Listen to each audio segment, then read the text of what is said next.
Le message du jour vous est présenté par notre frère Marc.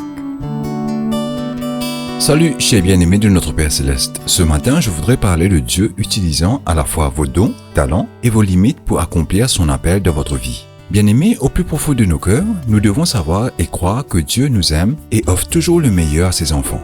Prenons un exemple pour décrire cela. Esther avait plusieurs grandes limitations qui la rendaient parfaite pour le rôle que Dieu voulait qu'elle remplisse. C'était une orpheline adoptée par Mardochée et elle était minorité, une juive vivante à Perse. Et elle était une femme célibataire. Une femme célibataire, dans une société dominée par les hommes, n'avait aucun droit.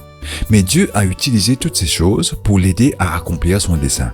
Bien-aimés, parfois ce qui ressemble à un désastre dans votre vie fait partie d'un plan beaucoup plus grand. Veuillez lire le livre d'Esther.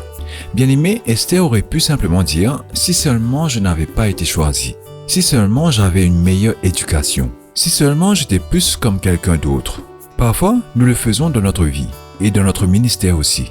Nous vivons un sentiment regardant toujours les gens en disant « Eh bien, ça doit être bien d'être l'une d'entre eux. » Mais bien aimé, si vous avez cette attitude, vous n'accomplirez jamais le dessein de Dieu pour votre vie et votre ministère.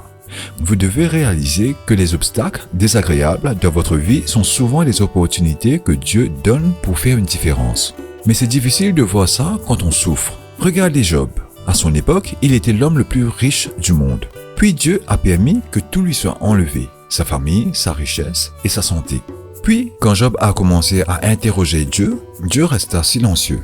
Job a dit, est-il occupé au nord? Il contrôle mon destin. Job, chapitre 23, versets 9 à 14. Veuillez lire tout le texte. Bien-aimés, vous ne pouvez pas tout comprendre dans votre vie et votre ministère. Mais Dieu sait ce qui se passe. Il se soucie intimement de votre vie et de votre ministère dans l'église, de votre communauté et dans votre foyer. Les plaisirs et les peines, les opportunités et les obstacles, Dieu peut tout utiliser pour votre bien. Faites-lui donc confiance. Il travaille pour vous derrière les rideaux. Que Dieu vous bénisse tous. Profitez de votre journée en lui. À demain. Au revoir. Si toi aussi tu crois que la parole de Dieu est une bénédiction, partage-la et sois une source de bénédiction pour les autres, toi aussi.